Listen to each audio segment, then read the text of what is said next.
Good evening. Welcome to APTN National News Weekend. I'm Daryl Stranger. Another First Nation community in BC has found unmarked graves near the grounds of a former residential school. In a written statement, the Lower Kootenay Band said they found 182 graves at St. Eugene's Mission School site near Cranbrook. St. Eugene's Mission operated from 1912 until the early 1970s. It was run by the Roman Catholic Church. In 2000, the former residential school was converted to a golf course and resort. Last year, the Lower Kootenay Band used ground-penetrating radar to search for unmarked graves. Some of the remains were buried in shallow graves. The band says they are in the early stages of receiving reports and will be providing updates on their findings. A special memorial was held last week in Saskatchewan at the site where 751 graves were found on the Cowessess First Nation. APTN's Tina House has that story. With the shocking discovery of the 751 unmarked graves that were discovered on the Cowessess First Nation, tonight is a chance for surrounding communities to pay their respects. Being out here earlier today, it was very emotional for me, thinking about all the people that are here, not only the little kids, but also the adults and family members of who were all here, I guess. With this, I just wanted to bring something to in memory, I guess. And as day turns to night, the solar lights start to light up the graves of those that have been lost in time and nearly forgotten about until now. Many of the graves are believed to be children who attended the former Maryville Indian Residential School, which was established in 1898 to 1997. For former student Miranda Desjardins, now 65 years old, it's an emotional experience to see so many lights that illuminate the unmarked graves. It actually makes my heart like it really hurts emotionally. And even driving down here today, like my boss was good enough to give me time off because I was supposed to be working tonight. And then when she found out what was happening here, she's Miranda, she said, "You better go home," she says. Go spend time with your community. Cowessess First Nation member Kevin Friesen heard about the community looking for solar lights, and he approached his boss, Mark Ridley, from the car dealership where he works. So immediately I went up to my owner, and he phoned the local Canadian Tire owner and said, "I need 800 lights today." And for the survivors to witness the solar light vigil, it means everything. Terrible years. Yeah. That's what I said. Can't imagine with those that, like our friends that were there, that have gone and never aren't able to talk about it. But you're their voice now, so both of you, people are going to know you guys' stories now. With the tragic discovery of the 751 unmarked graves behind me, the Cowessess First Nation is now following traditional Cree protocol and having pipe ceremonies every morning, asking for the Great Spirit to guide them as they deal with one of the biggest tragedies in Canadian history. Tina House, APTN National News, Cowessess First Nation. Many First Nations leaders have been calling for the Pope to come to Canada to apologize to residential school survivors. And they do have support from at least one member of the Catholic Church, who has also been trying to get the Pope to come and apologize. APTN's Priscilla Wolf met with Donald Bolin, the Archbishop of the Regina region, and has this story. When the Cowessess First Nation announced the 751 unmarked graves at the old Maryville Residential School site, the Archbishop of the Regina region, Donald Bolin, immediately wrote a letter of apology to Cowessess Chief Cadmus DeLorme. I wrote the letter because we want to walk in solidarity with the people of Cowessess, and we want to help, and we share the emotion of this difficult moment. Bolin adds that he's been working with Chief DeLorme for a few years to help identify the people buried in the Cowessess cemetery that was once run by the Catholic Church. We have sacramental records, so records of baptisms and sacraments and death records, and we've shared that information as we're able with people from Cowessess. He also adds he has been working with a group to get the Pope to come to Saskatchewan and apologize. The group has been planning for the past 2.5 years to visit the Vatican and plead to the Pontiff in person. With that delegation, First Nations, Inuit and Métis survivors, elders, knowledge keepers, youth, accompanied by Indigenous leaders and bishops, will have a chance to meet with Pope Francis. Archbishop Bolin says that the trip should be finalized and announced soon. Lots of planning meetings over 2.5 years.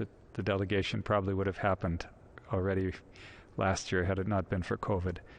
But yes, it's going ahead before the end of this year. Archbishop Bolin adds that both the Government of Canada and the churches need to take responsibility. Not just a Catholic Church, it's a shared responsibility. I think the church needs to be called to task and is being called to task. I think the government needs to be called to task, and that doesn't really help when the government deflects its responsibility and pushes it back on the church, right? We got to take responsibility, and so does the government. Archbishop Bolin has hope that the delegation will bring the Pope to Canada to apologize to the residential school survivors and the many, many descendants of those survivors. Priscilla Wolf, APTN National News, Saskatoon. The province of British Columbia is providing $12 million to help fund the search for children's remains at residential school sites. A number of BC First Nations have asked for help in determining the next steps following the discovery of the remains of 215 children at the former residential school site in Kamloops. Specialized radar equipment is needed. Funding will also be used for commemorations and programs to help community members experiencing trauma. And members from the 6 nations of the Grand River say the search of the former Mohawk Institute Residential School is long overdue, and that full searches will be exhausting, but they are willing to take on the work and follow the guidance of survivors. Our reporter Charlotte Mort-Jacobs has that story. They've been telling us this for years. I've heard this since 1995. Why did it take till 2021 for the nation to wake up? Janice Montour of 6 Nations of the Grand River knows of the probable deaths and burials that are unmarked here at the Mohawk Institute Indian Residential School in Brantford, Ontario. We don't know exact numbers here. Preliminary research indicates maybe 30 to 50 deaths, but we don't necessarily have, because there's huge gaps in the records, right? There's also gaps in ground searches. And then a portion where the water line would have gone in, so they probably would have only gone 12 feet across, and then all the way down to the street, from the south side of this building all the way to the street. Over the last decade, 2 small searches have been done on the property. Elected Chief Mark Hill says the searches were only completed because of infrastructure requirements. And he questions why all levels of government haven't been front and center at providing supports to do the work in the first place. The different searches that have been completed have only been based upon infrastructure needs. The first search was in relation to a water main project from the city of Brantford, and the second search was taken upon the survivors themselves because they're looking to build a memorial park there. So they're the ones who implemented the Stage 3 archaeological assessment on the 5 acres that they're looking to put a memorial park.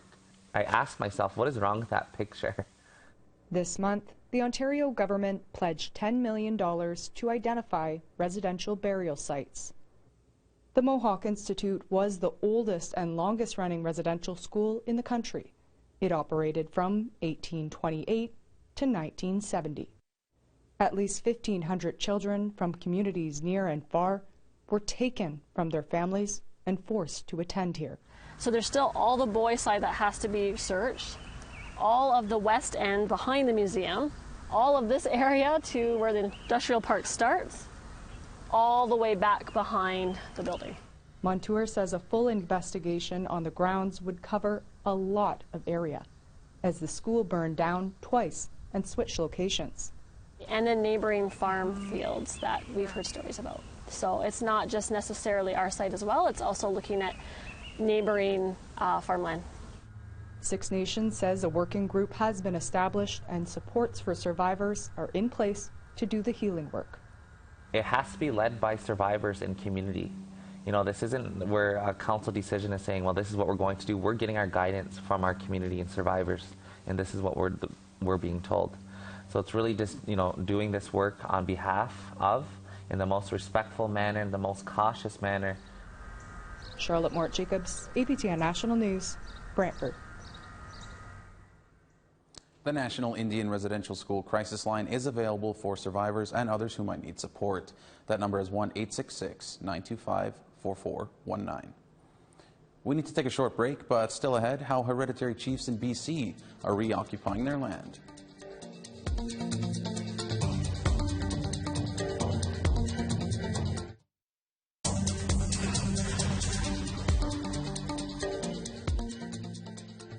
Welcome back. It was a moment 5 months and thousands of kilometers in the making. Raphael Andre, a homeless Innu man living in Montreal, was found dead in a portable toilet back in January. Late last week, his family and supporters came together at a downtown square for a memorial and a request. Lindsay Richardson was there. It's a heavy moment in time that has brought us here. One of our relations has left this world, and he froze on this land because there was no place for him to take shelter. And it hurts our hearts that that has happened. And we have lost a good soul, a good human being. The Andre family traveled thousands of kilometers south to give their son a proper send-off, 5 months after his unexpected death on a winter night in Montreal. Danielle Andre's father froze to death years ago. Back home in Matimakush, Lac John, he says the Innu do their best to shelter each other.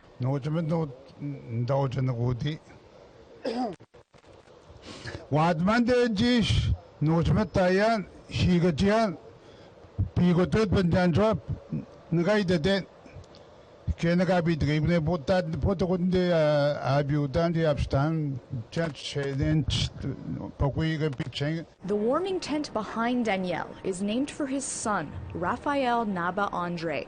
In January, Naba's body was found in a porta potty near the homeless shelter he frequented, one forced to close at night at the height of the pandemic.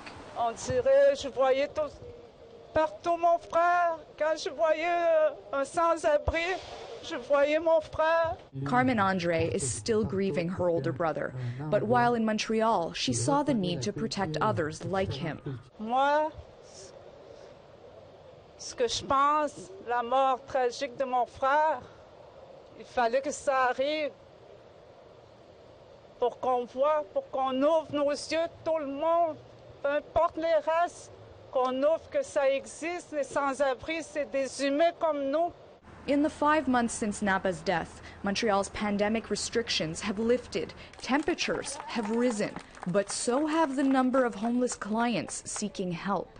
Moi, j'ai des statistiques à tous les soirs, combien de femmes, combien d'hommes j'ai reçus en une soirée, mais ma plus grosse journée a été de 159 personnes en une journée, c'est beaucoup. Alexandra Ambroise is the memorial tent's coordinator. Creating the space was an effort shared among nations. Ganawage Mohawks helped finance it and donate hundreds of meals a day.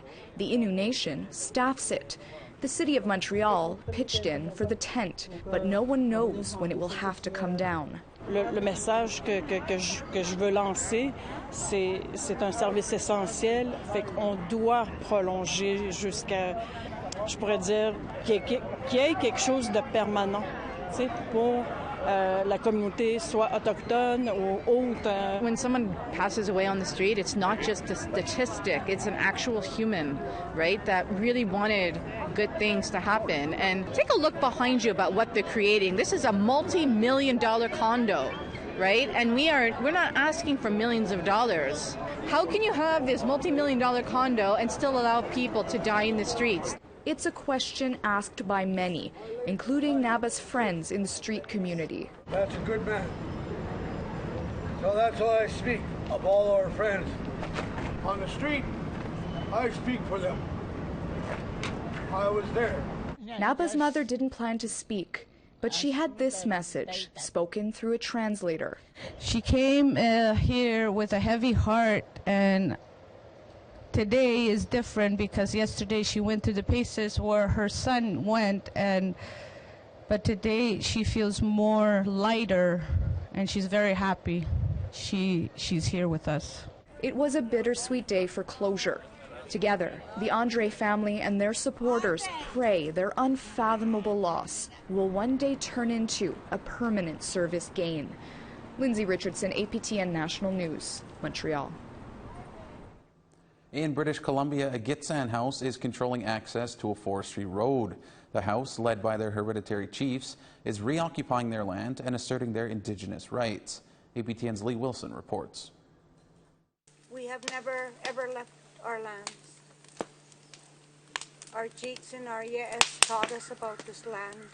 Gitxsan hereditary chief Anquilibets sits among House or Wilp Getluthum Hetwet members and chiefs. They have been reoccupying their territory since last month, when they built a gate on a forestry road. With a strong house like ours that's coming together with all the spouses been behind, we're stronger. And the Gitxsan and Wet'suwet'en are neighboring nations in northern BC. Hereditary chiefs in both nations were part of the historic Supreme Court Delgamuth-Gasteway case in 1997. The court ruled Aboriginal title exists from the ancestral use and occupation of their land. But the judge sent it back to the BC courts for the Gitxsan and the Wet'suwet'en to prove the title. A new trial never took place. Since then, there have been conflicts over the land and resource projects like the Coastal GasLink project. Getluthum Hetwet spokesperson Denzel Sutherland Wilson said they are protecting their territory from potential clear-cutting. Their head chief, Jiba Sa, set up a gate, stating they did not give consent to the logging in their traditional territory of the House, or La Heap. To realize we need to do this on our own, by our own laws and on our own authority and power, not through provincial recognition or through permitting or through... We don't have any trust for the province to caretake our territory. In mid-May, the BC Ministry of Forests sent a contractor to remove the gate. He was turned away by a group of Gitxsan House members. The Ministry of Forests responded to APTN News with an email statement, saying they are in contact with the chiefs and the logging company has ceased operations. FLNRO has temporarily suspended operations in the area to allow engagement to happen. They have two rooms in the back and it'll be open. Wilp Getluthum Hetwet say they are here to stay. Della May and her spouse arrived over a week ago. They have tents set up off the forestry road. She is grateful to learn her culture after facing a difficult time with housing. I had nowhere to go for a while, like I didn't know where to go or where to turn. But I was told I could come back home, to have a home.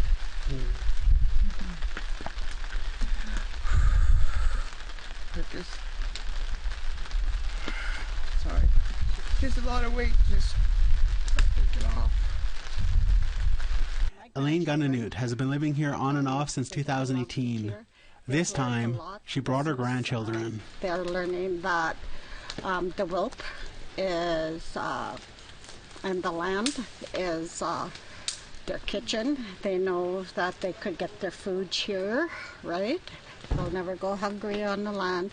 Sutherland Wilson says in their traditional ways, as house members, they all have responsibility to take care of and have a healthy territory. It's our next move in this fight that we've been going on for the last 150 years, basically. But it's also just for our own healing and for our own peace and like. Getluthum Hetwet are coming together as a strong house, supporting one another. This is where we belong. She belongs. Each and every one of us. The future, it's a very big territory where our family are already wanting to build their area. Lee Wilson, APTN National News, Kispiox. We need to take one more break, but coming up, a new Indigenous clothing store has opened in Winnipeg with a familiar name.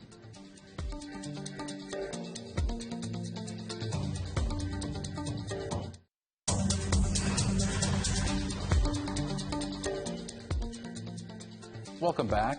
A new Indigenous-owned clothing store has opened up in Winnipeg, and its name and apparel is sure to draw plenty of attention. Here's that story.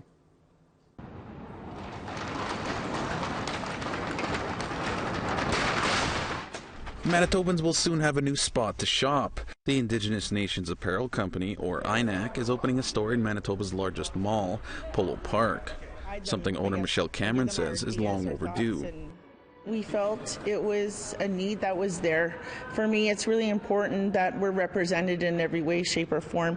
For me, as an Indigenous person and pretty much all of my staff, there's no place you can go mainstream like in a mall where you can find Indigenous-inspired apparel. So I thought it was really important that we fill that need and open up a store in the mall.